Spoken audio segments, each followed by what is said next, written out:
మన దేవాలయ నిర్మాణం గర్భాలయం నిర్మాణం చేసి 25 సంవత్సరాలు అంటే మన దీని ప్రకారం సంస్కృతి ప్రకారం పంచవింశతి సంవత్సరము అంటారు.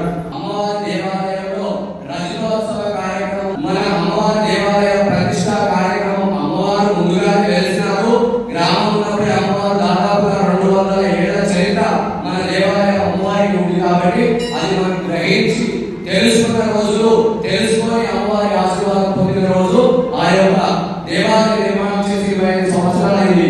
25 సంవత్సరాల్లో కార్యక్రమాల్లో భాగంగానే ఈ రోజు మండపారాధన, అమ్మవారి చర ప్రతిష్ఠ, అమ్మవారి పంచలోహాల విగ్రహాన్ని తీసుకొచ్చి పంచలోహ విగ్రహ ప్రాణ ప్రతిష్టాపన, అదే విధంగా జలాదివాసము, ధాన్యాదివాసము చేయడం జరిగింది. సాయంకాలంలో మండపారాధన, హోమ కార్యక్రమాలు ఇవన్నీ జరిగాయి. సాయంత్రం నందు మన భక్తులందరిచే పైడామూర్తులచే శ్రీచక్రార్చన, అదే విధంగా దీపారాధనతో పాటు సామూహిక లలిత పారాయణం ఉంటుంది. శ్రీమూర్తులందరూ పైడామూర్తులందరూ కూడా వచ్చి ఈ యొక్క కార్యక్రమంలో పాల్గొనవలసిందిగా తెలుసు.